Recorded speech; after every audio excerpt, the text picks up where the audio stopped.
Now let's see how to graph a quadratic function using transformations.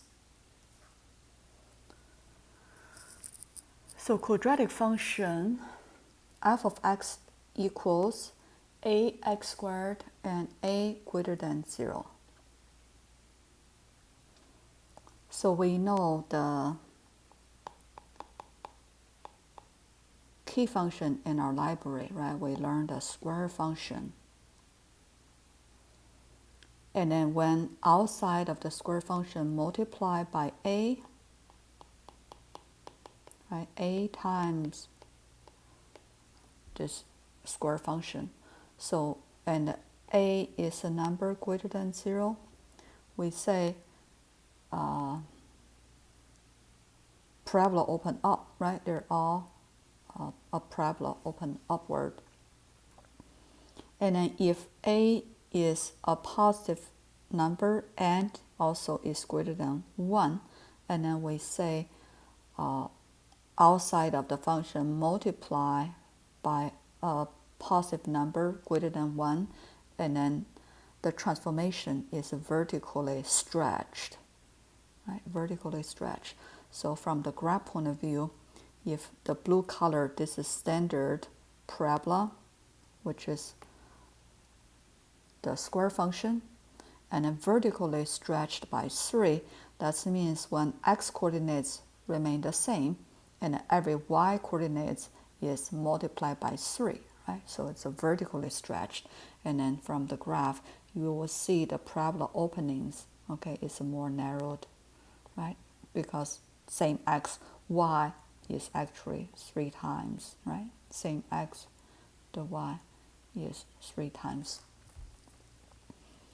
And then when the coefficient a is a number between 0 and 1, so greater than 0, less than 1, and then we consider that's the parabola vertically compressed by 2, right? It's like divided by 2, right? So with the same x coordinates, y actually become a half, okay? Same x coordinates, y actually become a half of the standard one. So that's why it's vertically compressed by 2. All right, so this one is in the vertical direction. Multiply, divide is stretch or compress, right? When the a is greater than 1, it's vertically stretched by 3. This one is a vertical direction compressed by 2. All right, but when a greater than 0, all the parabola is open upward. And then what if a is less than 0? It's just previous steps. If we have f of x equals negative a times x second power,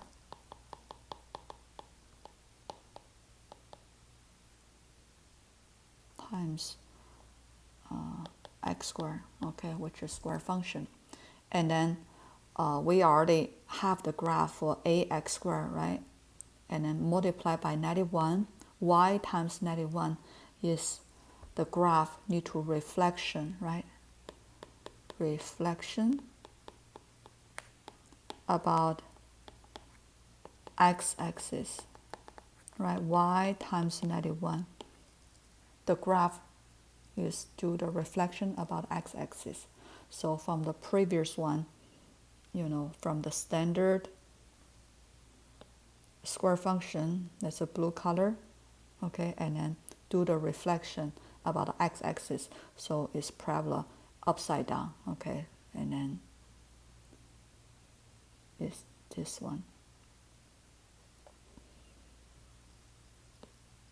And when a is a -3, so vertically stretched by 3 first, and then reflection about x-axis. Okay, and the same for the black color one. No, this is a vertically stretched by 3, and then do the reflection about x-axis. For the purple one, right? Earlier we say it's vertically compressed by 2, and then the next step transformation, we do reflection about x-axis. That's how we got those graphs. Okay, so we apply the transformation techniques. We used stretch or compressed, and then reflection. And then if you noticed, for parabola, it have the symmetrical property. Okay, so if we imagine there is a vertical line, okay, and this vertical line can divide the parabola into equally half. Okay, so we call this vertical line as axis of symmetry. Okay, so parabola has symmetrical property with respect to this line. Okay, and if leading coefficient A is a positive number, parabola open up, right? Leading coefficient A is a negative number, and then parabola open down. So let me just remind you, okay, refresh your memory. What is a leading coefficient? Quadratic function right into standard form, right? X second power coefficient, A, we call it leading coefficient. Okay, the A value determines parabola open up or down. If A is a positive number, parabola open up. If A is a negative number, parabola open down. Okay, leading coefficient.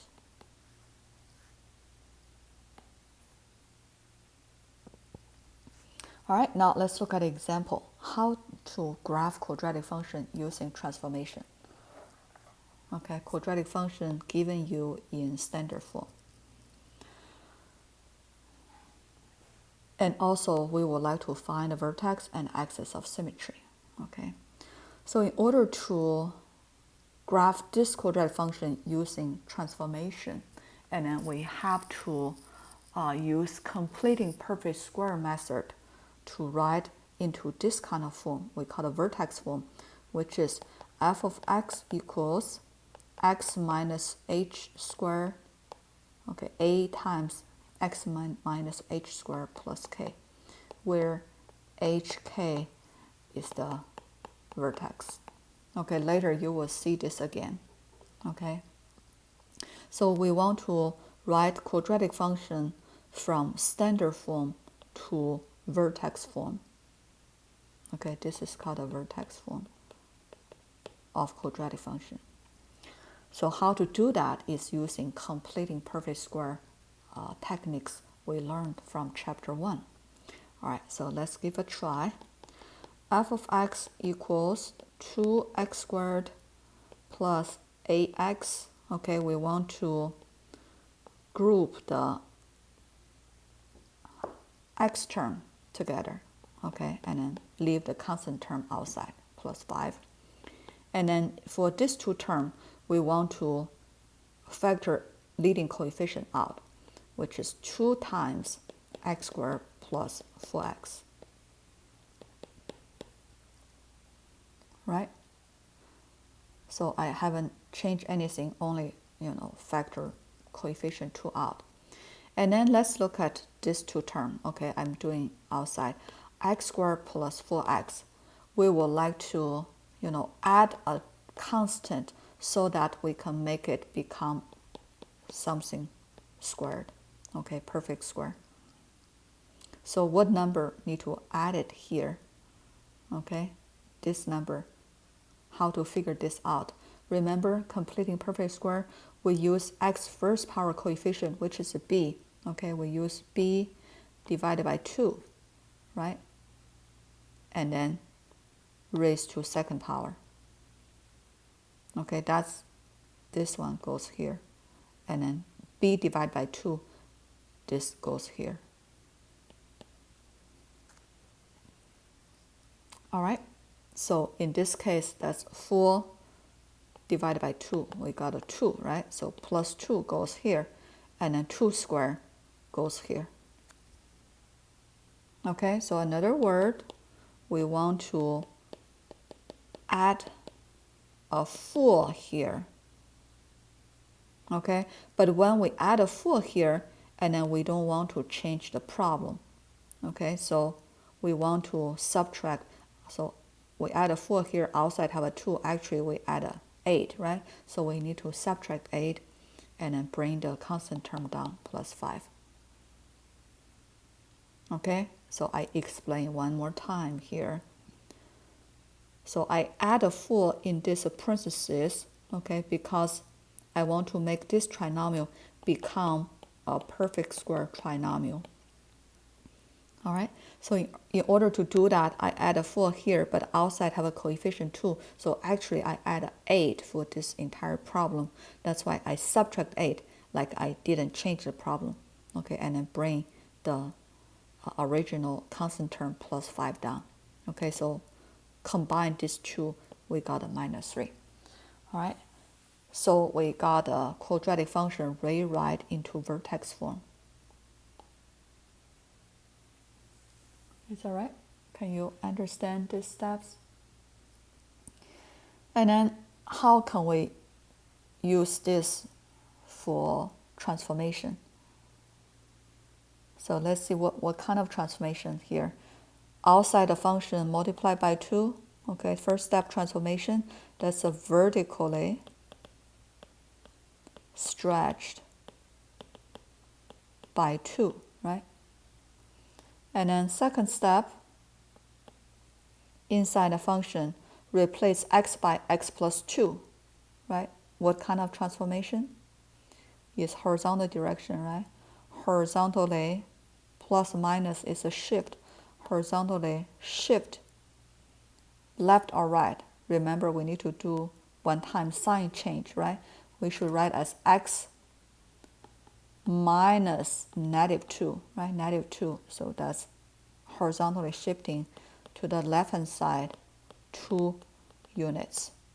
And the third step transformation is outside function, subtract 3. So this outside function is a vertical direction, right? And the plus minus is shift, vertically shift down 3 units. Okay, 3-step transformation. First, vertically stretched by 2. Second step, horizontally shifting left-hand side by 2 units. And then vertically shifting down 3 units. All right.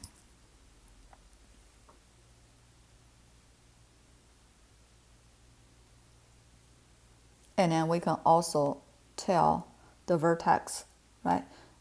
X minus h, right? So minus negative. So -2 is the x coordinates of the vertex. And then plus k outside, right? This one. -3 is the y coordinates of vertex. So we can, from the vertex form, we can easily see the vertex is -2, -3. And it's also matching our transformation, right?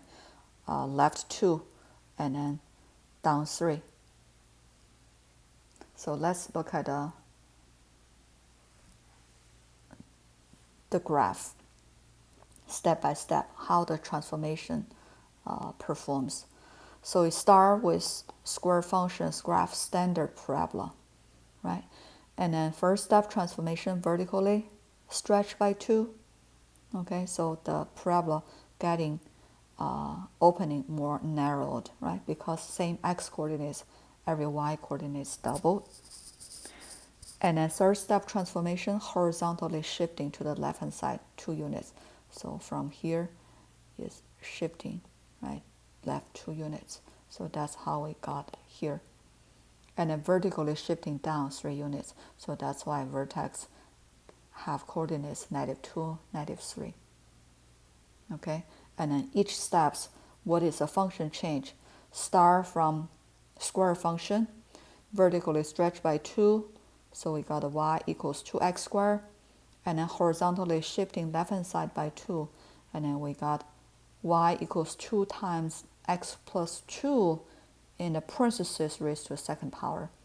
And then the last step, vertically shifting down 3 units. So we finally get the graph of the function we would like to graph, right? Y equals 2 times x plus 2 in the parentheses raised to the second power and subtract 3.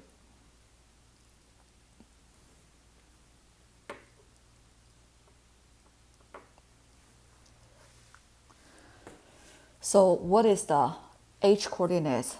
Actually is what? H coordinates we can summarize using a formula, okay? Instead of you do this completing perfect square all the time, okay? We summarize a formula for you. X coordinates of vertex H equals negative b over 2a. All right, and then the y coordinates of the vertex, if you can memorize this formula, you can just road memorizing it, okay? But if you feel like this is too much complicated for you to memorize, you don't have to. So y coordinates of vertex, all you need to do is evaluate f of h. Okay, evaluate function f of x when x equals h, which is negative b over 2a. Why? Because vertex is also a point on the quadratic function, right? So it should satisfy quadratic function. All right, and then that's how to write quadratic function from standard form to vertex form. Okay, where h and k is the vertex of quadratic function, of quadratic function's graph. All right, and then what is the axis of symmetry? Axis of symmetry is a vertical line passing through the vertex, right? So that's why vertical line equations x equals a constant. So what is that constant? It's actually negative b over 2a, right? Which is x coordinates of vertex.